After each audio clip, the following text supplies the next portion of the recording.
when going back in memory, it seems like it was all big one long match, and the incidents are immense, from PJ Gillick's last gap effort that hopped and popped over the bar, all the way through to penalties, injuries, clashes, and obviously the Kevin Foley goal. My fondest memory of it would have been the atmosphere of the day. I mean, it was just, or the 4 days, it was just absolutely colossal.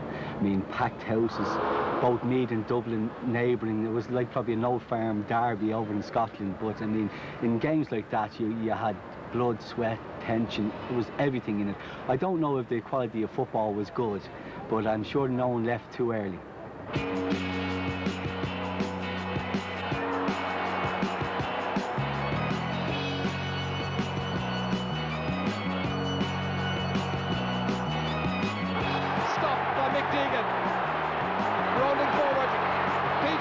Kicking, down is in there, and it's hopped high, and it's hopped over the bar.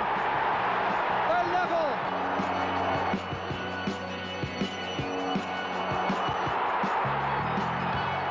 People forget it was actually a first round competition. It wasn't like a semi-final or a Leinster final. It was actually the first round. And I think we started on June the 9th and finished in the middle of July, and it was absolutely, I mean, there was other teams knocked out in May and we were still going in it, you know what I mean? I think for the season we ended up playing 10 matches. 10 matches, in the championship.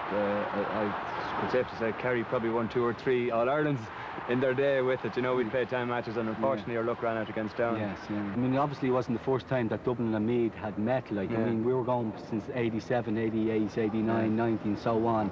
And the amazing thing about it is that obviously you'd have your team meetings and everything, and like the managers would stand up and try to look at your opposition weaknesses. I mean, every player knew one so well, like, you know, and like, you know, it was actually a bit ridiculous at some stage going into team meetings to talk about tactics, and because we all knew the Flynns, we all knew the O'Rourkes, we all knew the Lineses, and I think both teams knew one another inside out.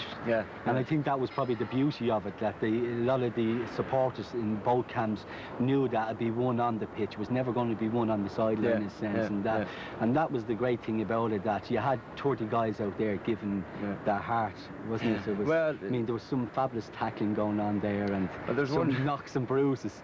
There's one particular one, I think you might remember it with yourself and Eamon.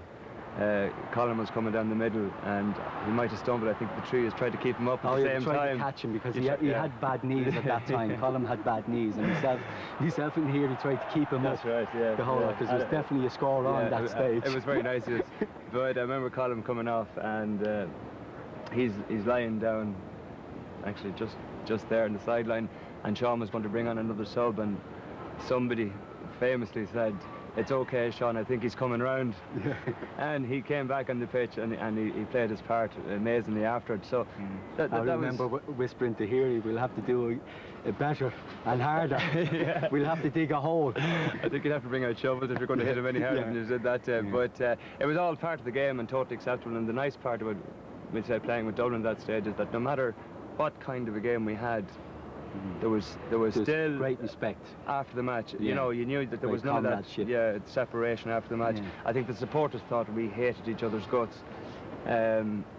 which would be quite strong. We certainly wanted to beat, and both teams wanted to win, and like, you know, probably that's what's missing today in these rounds of championship over the last couple of years.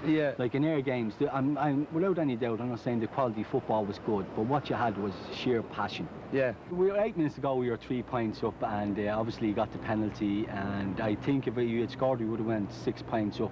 Again, you don't know, would that have been enough for us?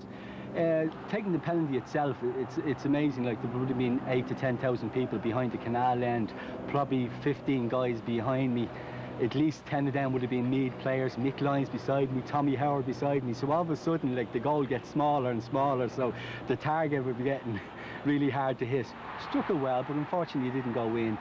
As you can remember, I suppose the time Mick took every step with you up to the ball, trying to direct you which way to go. But well, he's done a couple of years in the traffic corps, didn't he? Well, he'd be good at directing traffic. There's no doubt about it. But well, I was going to take